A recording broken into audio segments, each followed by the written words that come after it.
নমস্কার সবাইকে। Income tax department ITR 1 বের করে দিয়েছে নতুন বছরে ইনকাম ট্যাক্স রিটার্ন জমা করার জন্য। তা আজকের ভিডিওতে আমরা দেখব আমরা কি করে আমাদের ITR 1 ফিল আপ করতে পারি এবং আপনারাও আপনাদের ইনকাম ট্যাক্স রিটার্ন কী করে জমা করতে পারবেন। প্রথমত ITR 1 কারা জমা করতে পারবে? ITR 1 যদি আপনার স্যালারি থেকে কোনো রোজগার থাকে অথবা আপনার যদি পেনশন থেকে কোনো রোজগার থাকে, আপনি ITR 1-এ ফর্ম ফিল আপ করতে পারবেন। একটা জিনিস খেয়াল রাখবেন, আপনার হাউস প্রপার্টি থেকে যে রোজগার যদি কোনো কিছু থাকে সেটা দুটোর বেশি হাউস প্রপার্টি হওয়া যাবে না, শর্ট টার্ম ক্যাপিটাল গেন কোনো কিছু থাকা যাবে না, লং টার্ম ক্যাপিটাল গেন 1,25,000 টাকা পর্যন্ত থাকতে পারে, আপনার টোটাল ইনকাম 50 লাখের ওপরে হওয়া যাবে না। এছাড়াও আপনার স্পেশাল রেটে কোনো ধরনের কোনো ট্যাক্স থাকা যাবে না। এছাড়া আপনার বিজনেস অথবা প্রফেশন থেকে কোনো ধরনের কোনো রোজগার হওয়া যাবে না। যদি এইসব কয়েকটা কন্ডিশন আপনি ফুলফিল করে ফেলেন তাহলে আপনি ITR 1-এ আপনার ফর্ম ফিল আপ করতে পারবেন। তা আমরা চলে যাই কম্পিউটার স্ক্রিনে এবং দেখে নিই কী করে আমরা আমাদের ITR 1 ফর্ম ফিল আপ করতে পারবো। প্রথমে আমরা চলে আসলাম ইনকাম ট্যাক্স ওয়েবসাইটে। এখানে লগইন বলে যে অপশানটি রয়েছে এখানে আমরা ক্লিক করব। এখানে কিন্তু আপনারা আপনাদের প্যান নম্বর দেবেন,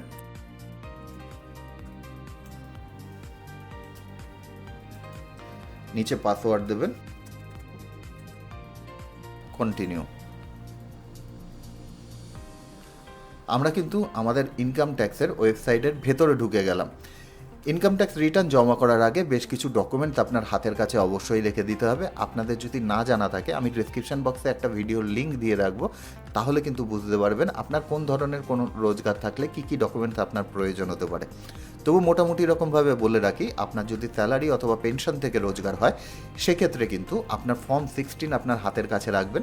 অনেক সময় অনেক স্যালারিড পার্সনদের অথবা পেনশনারদের ফর্ম 16 থাকে না, সেক্ষেত্রে আপনার ব্যাংকের যে স্টেটমেন্ট সেটা হাতের কাছে রাখবেন। তাহলে কিন্তু অ্যাটলিস্ট আপনার ব্যাংকে যে টাকা ঢুকেছে সেটা দেখেও আপনার ইনকাম ট্যাক্স রিটার্ন জমা দিয়ে দেওয়া যায়। কিন্তু যারা ওল্ড ট্যাক্স রেজিমে ইনকাম ট্যাক্স রিটার্ন জমা করছেন এবং যাদের রোজগার দেখা যাবে যে ট্যাক্সেবল লিমিট পেরিয়ে গেছে, সেক্ষেত্রে সমস্যা হয়ে যায় ফর্ম 16 না থাকলেও। সেক্ষেত্রে অবশ্যই খেয়াল রাখবেন আপনার ফর্ম 16 হাতের কাছে নিয়ে তারপরে আপনার ইনকাম ট্যাক্স রিটার্ন জমা করবেন। যাই হোক, আমাদের এখানে ফাইল নাও অপশানে ক্লিক করব। ক্লিক করার পর এখানে 26-27 অপশানটি সিলেক্ট করে online, continue, start new filing. আপনি যদি ইন্ডিভিজুয়াল হন এখানে ইন্ডিভিজুয়াল, HUF হলে HUF, আর আদার্স কিছু হলে এখানে সিলেক্ট করবেন। আমাদের ইন্ডিভিজুয়াল প্রসিড করলাম। এখান থেকে আমরা ITR 1 সিলেক্ট করব। আমাদের এখানে কিন্তু পুরো বলে রেখেছে কারা কারা ITR 1-এ তাদের ফর্ম ফিল আপ করতে পারবে। আপনি একবার চাইলে দেখে নিতে পারেন। এবার প্রসিড, ওকে, লেট গেট স্টার্টেড। এখানে 3টে অপশান দিয়েছে। 1 নম্বর হলো আপনার ইনকাম কি বেসিক এক্সেম্পশন লিমিট ক্রস করে গেছে। প্রথমত আপনি যদি নিউ ট্যাক্স রেজিমে আপনার ইনকাম ট্যাক্স রিটার্ন জমা করেন এবং আপনার রোজগার যদি 4 লাখ টাকা ক্রস করে যায়, সেক্ষেত্রে আপনি কিন্তু এই প্রথম অপশানটি সিলেক্ট করতে পারেন। এছাড়াও আপনি যদি ওল্ড ট্যাক্স রেজিমে ইনকাম ট্যাক্স রিটার্ন জমা করেন সেক্ষেত্রে ইন্ডিভিজুয়াল হলে 2.5 লাখ টাকার ওপরে ইনকাম গেলে প্রথম অপশান সিলেক্ট করবেন। আর যদি সিনিয়র সিটিজেন হন সেক্ষেত্রে 3 লাখ, আর যদি সুপার সিনিয়র সিটিজেন হন সেক্ষেত্রে 5 লাখ টাকা বেসিক এক্সেম্পশন লিমিট। সেক্ষেত্রে 5 লাখ টাকা ক্রস করলে আপনি প্রথম অপশান সিলেক্ট করবেন। আর যদি আপনার বেসিক এক্সেম্পশন লিমিট ক্রস না করে সেক্ষেত্রে আপনি দেখে নেবেন এই 2 নম্বরে এই অপশানের মধ্যে কোন অপশানটি আপনার জন্য অ্যাপ্লিকেবল। যদি এই দুটোর মধ্যে কোনোটাই না মেলে সেক্ষেত্রে আপনি আদার্স অপশান সিলেক্ট করতে পারেন। আমাদের ক্ষেত্রে প্রথম অপশানটি অ্যাপ্লিকেবল হবে, কন্টিনিউ, ওকে। পার্সোনাল ইনফরমেশান, এক্ষেত্রে কিন্তু আপনার মোটামুটি রকমভাবে যে পার্সোনাল ডিটেল আছে সেগুলো দিতে হয়। আপনার নাম, কন্ট্যাক্ট ডিটেল, আপনার ফোন নাম্বার।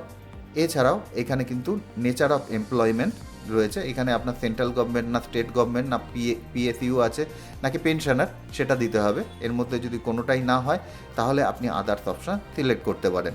আমাদের ক্ষেত্রে আমি ধরে নিলাম যে কোনো পেনশনার আছে।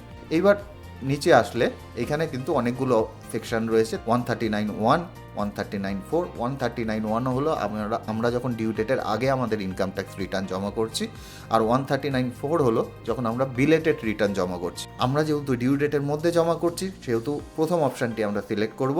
এরপরে এখানে আমাদের কাছে জানতে চেয়েছে যে আমরা কি আমাদের যে ট্যাক্স রেজিম আছে সেটাকে চেঞ্জ করতে চাই, না আমরা ট্যাক্স রেজিম চেঞ্জ করতে চাই না, যেটা আমাদের ডিফল্ট ট্যাক্স রেজিম আছে, নতুন ট্যাক্স রেজিম সেটাকেই আমরা রাখতে চাই। অনেক ব্যক্তি প্রশ্ন করতে পারেন যে তারা যদি কোনো কারণে চান যে তাদের ট্যাক্স রেজিম চেঞ্জ করতে, তারা কি করতে পারবেন? অবশ্যই করতে পারবেন। আপনি আগের বছর কোন রেজিমে আপনার ইনকাম ট্যাক্স রিটার্ন জমা করেছেন সেটা কিন্তু কোনো ধরনের কোনো যায় আসে না স্যালারিড পার্সনদের ক্ষেত্রে। আপনি এই বছর যেটাতে খুশি আপনার ইনকাম ট্যাক্স রিটার্ন জমা করতে পারেন। এবার এখানে জানতে চেয়েছে যে কোনো রিপ্রেজেন্টেটিভ অ্যাসেসি কি এই ইনকাম ট্যাক্স রিটার্ন জমা করছে? না। ব্যাংক ডিটেল অবশ্যই দেখে নেবেন যে ব্যাংক ডিটেলগুলো আছে সেগুলো ভ্যালিডেট করা আছে কিনা। ভ্যালিডেট না করা থাকলে কিন্তু কোনো রিফান্ড বা কোনো কিছু থাকলে একটুখানি অসুবিধা হয়, কনফার্ম করে দেবেন। এরপরে গ্রস টোটাল ইনকাম এখানে রয়েছে, গ্রস টোটাল ইনকামের ঘরে যাবেন, এখানে ইনকাম ফ্রম স্যালারি, এইখানে গিয়ে আপনি এডিট কলামে যাবেন। যাওয়ার পর আপনার ফর্ম 16-এ দেখবেন যে ফর্ম 16-এ আপনার স্যালারি কত আছে। আমি ধরে নিলাম যে 8,60,425 টাকা রয়েছে সাপোজ। এবার আমরা নিচে আসবো, নিচে এসে এবার আপনার যদি আর কোনো ধরনের পারকিউজিট বা কোনো কিছু থাকে তাহলে আপনি এই দুটো কলামে বসাতে পারেন। আপনার ফর্ম 16-এ কিন্তু পুরো ডিটেল দেওয়া থাকবে। এরপরে এক্সেমড অ্যালায়েন্স যেগুলো রয়েছে, এক্সেমড অ্যালায়েন্সের ঘরে আপনার যদি কিছু থাকে তাহলে এখানে অ্যাড করতে হবে। এখান থেকে আপনাকে সিলেক্ট করতে হবে আপনি কোন ধরনের অ্যালায়েন্স আপনি নিতে চান বা কোন ধরনের অ্যালায়েন্স আপনি পাবেন। ম্যাক্সিমাম ক্ষেত্রে দেখা যায় নিউ ট্যাক্স রেজিমে অ্যালায়েন্স সেভাবে থাকে না, কিন্তু তারপরেও কিন্তু বহু মানুষ আছে যারা কিনা এই অ্যালায়েন্স নিয়ে নেয় এবং ভুল করে নেয়। তাদেরকে বলবো যে এই বছর থেকে এই ধরনের কোনো কাজ করবেন না, কোনো সময় করা ঠিক নয়। কেননা ইনকাম ট্যাক্স ডিপার্টমেন্ট কিন্তু আরও শক্ত হচ্ছে এবং আপনি যদি এই ধরনের এক্সামশন নিয়ে থাকেন তাহলে আশা করা যায় যে এবছর হয়তো ইনকাম ট্যাক্স ডিপার্টমেন্ট স্ক্রুটিনির জন্য ডাকলো। যাই হোক, আমাদের ক্ষেত্রে কোনো ধরনের কোনো অ্যালায়েন্স নেই, আমরা এটাকে ডিলিট করে দিচ্ছি। স্ট্যান্ডার্ড ডিডাকশান যেটা আছে 75,000 সেটা অটোমেটিক এখানে চলে এসেছে। প্রফেশনাল ট্যাক্স বসবে না, কেননা প্রফেশনাল ট্যাক্স ওল্ড ট্যাক্স রেজিমে আপনি ছাড় পান, নিউ ট্যাক্স রেজিমে প্রফেশনাল ট্যাক্সের কোনো ছাড় থাকে না। এরপরে আমাদের এখানে আসছে ইনকাম ফ্রম হাউস প্রপার্টি, এখানে অ্যাড অ্যানাদার করব। করলে আমাদের এই হাউস প্রপার্টির কিন্তু অ্যাড্রেস বসাতে হবে। আমরা একটা কিছু বসিয়ে দিলাম জাস্ট বোঝানোর জন্য। আমরা ধরে নিলাম এখানে ওয়েস্ট বেঙ্গল, পিনকোড 700000। এখানে ওনার চেয়েছে, ওনার আমি এখানে সেলফ করে দিলাম। এবার জিজ্ঞাসা করছে কোনো কোনার আছে কি, যদি থাকে ইয়েস করবেন, না থাকলে নো করবেন। যদি ইয়েস করেন তাহলে কিন্তু এখানে কোনারের ডিটেল দিতে হবে, আর আমাদের এখানে যেহেতু কেউ নেই আমরা নো করে দিলাম। এরপরে টাইপ অফ হাউস প্রপার্টি, এবার হাউস প্রপার্টি আপনি লেট আউট হতে পারে যে আপনি হাউস প্রপার্টি ভাড়া দিয়েছেন এবং ভাড়ার ক্ষেত্রে ম্যাক্সিমাম ক্ষেত্রে লাগে, সেক্ষেত্রে আমি এখানে লেট আউট করে দিলাম। লেট আউট করলে এইখানে আপনার টোটাল যে রেন্ট রিসিপ্ট আছে সেটা এখানে বসাতে হবে। আমরা এখানে 2 লাখ বসিয়ে দিলাম একটা র্যান্ডম। করলে কিন্তু আমাদের 30% অর্থাৎ 60,000 টাকা আমরা কিন্তু এখানে ডাইরেক্ট ছাড় পেয়ে গেছি, গিয়ে আমাদের 1,40,000 টাকা আমাদের ইনকাম এখানে বসে গেছে। এবার একটা জিনিস মাথায় রাখতে হবে যে আমাদের যদি কোনো ধরনের কোনো হাউস বিল্ডিং লোন থাকে এবং তার থেকে কোনো ধরনের কোনো ইন্টারেস্ট পাই, সেটা কিন্তু এখান থেকে আমরা বাদ পাবো। এখন অনেক ব্যক্তি বলতে পারে যে আমরা তো নিউ রেজিমে হাউস বিল্ডিং লোনের যে ইন্টারেস্ট আছে সেটা ছাড় পাই না। একেবারে ঠিক, হাউস বিল্ডিং লোনের ইন্টারেস্ট আমরা ছাড় পাই না, কিন্তু যদি আপনার প্রপার্টি লেট আউট হয় সেক্ষেত্রে কিন্তু আপনার যতটুকু ভাড়া আপনি পাচ্ছেন সেটুকু আপনি হাউস প্রপার্টির ইন্টারেস্টের যে ছাড় সেটা কিন্তু নিতে পারেন। অর্থাৎ আমাদের এখানে 1,40,000 টাকা রোজগার রয়েছে এবং হাউস প্রপার্টির যে ইন্টারেস্ট আছে সেটা যদি 2 লাখ টাকা হয় তাহলে আমরা 1,40,000 টাকা পর্যন্ত কিন্তু এখানে ছাড় পাবো। যাই হোক, আমরা এখানে বসিয়ে দিয়ে সেভ করে দিলাম। এবার ইনকাম ফ্রম আদার সোর্স, এখানে আমাদের প্রথমেই রয়েছে যে আমাদের কোনো ডিপোজিট থেকে কোনো রোজগার থাকলে, অর্থাৎ কোনো এফডি বা অন্য কিছু থেকে কোনো রোজগার থাকলে আমাদের এখানে বসাতে হবে। ইন্টারেস্ট ফ্রম ট্যাক্স রিফান্ড, কোনো রিফান্ড যদি হয় অটোমেটিক এখানে চলে এসছে। এছাড়াও এর বাইরে আমাদের কাছে আরও কিন্তু রয়েছে, যার মধ্যে একটা খুব ইম্পর্টেন্ট, সেটা হলো ফ্যামিলি পেনশন। এবার ফ্যামিলি পেনশনে আমি ধরে নিলাম আমার 2 লাখ টাকা ফ্যামিলি পেনশন রয়েছে। এবার আমাদের এখানে ফ্যামিলি পেনশনের যে ছাড় রয়েছে 25,000 টাকা, সেটা আমরা এখানে বসিয়ে দিতে পারবো। তাহলে কিন্তু 1,75,000 টাকা এখানে আমার ফ্যামিলি পেনশন ইনকাম হয়ে গেল। সেভ করে দিলাম।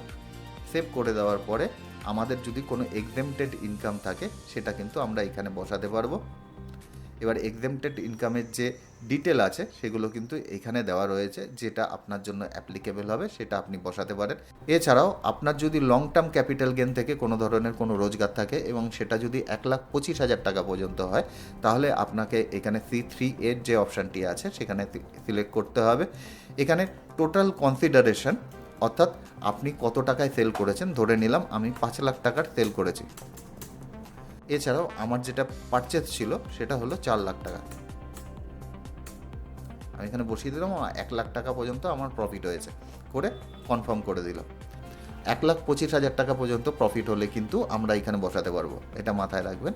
করে আমাদের এবার ইনকামের ঘর হয়ে গেল। টোটাল ডিডাকশানের ঘরে আমরা যাব, দেখে নেব এখানে কী কী ডিডাকশান আমরা পেতে পারি যদি আপনি কোনো কিছু পান। এখানে ম্যাক্সিমাম লোকেরই থাকবে না, ওর জন্য আমি আর ডিডাকশানের ঘর বেশি দেখাচ্ছি না, 2-4টে ডিডাকশান কনফার্ম করলাম। ট্যাক্স পেড কলামে যদি আমরা চলে যাই তাহলে আপনার কিন্তু এখানে প্রথমেই আমরা এখানে দেখব যে টিডিএসের কলাম রয়েছে এখানে, এছাড়া টিসিএসের কলাম রয়েছে, অ্যাডভান্স ট্যাক্স অথবা সেলফ অ্যাসেসমেন্টের ঘর কিন্তু এখানে রয়েছে। এখানে আমরা যদি গিয়ে অ্যাড অ্যানাদার করি তাহলে আমাদের BSR code, date, serial number আর ট্যাক্সের অ্যামাউন্ট এখানে আমরা বসিয়ে আমরা সেভ করে দিতে পারি। এছাড়াও আমাদের যদি কোনো টিডিএস অথবা টিসিএস থাকে এগুলো কিন্তু অটোমেটিক এখানে চলে আসবে। তবুও একবার আপনার ফর্ম 16 অথবা এআইএসের সাথে আপনি মিলিয়ে দেখবেন সমস্ত কিছু ঠিকঠাক আছে কিনা। যদি না থাকে সেক্ষেত্রে এই কলামগুলোতে ঢুকে এখানে কিন্তু আপনি মডিফাই করতে পারবেন। কনফার্ম করে দেবেন। এরপর ভেরিফাই ওর ট্যাক্স ডিটেল যদি করেন এখানে আমাদের টোটাল যে ইনকাম সেটা চলে এসেছে 12,14,000 এবং এখানে দেখাচ্ছে আমাদের টোটাল ট্যাক্স পেয়েবেল আছে 51,433 টাকা। কনফার্ম করব, প্রসিড করব। প্রসিড করার পর এখানে আমরা দেখতে পাচ্ছি আমাদের ট্যাক্স পেয়েবেল 51,433, সেটা কিন্তু 87A-তে আমরা রিবেট পেয়ে 0 হয়ে গেছে আমাদের ট্যাক্স। আমাদের ট্যাক্স পেয়েবেল 0। এবার preview to submit your return করলে এইখানে গিয়ে আপনি ক্লিক করবেন। ক্লিক করে এখানে আপনার এলাকা বাজবেন, কলকাতা আমি করলাম। করে প্রসিড টু ভ্যালিডেশন যদি আমরা করি তাহলে কিন্তু এখানে দেখাচ্ছে ভ্যালিডেশন সাকসেসফুল। এবার প্রিভিউ করে আমরা আমাদের যে ফর্ম ফিল আপ করেছি সেটাকে একবার দেখে নিতে পারি। এখানে পরপর কিন্তু ঘর রয়েছে যেটাতে আমরা ক্লিক করব, সেই পেজটা আমাদের কাছে চলে আসবে।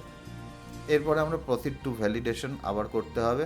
করার পর এখানে আবার প্রসিড টু ভ্যালিডেশন করতে হবে।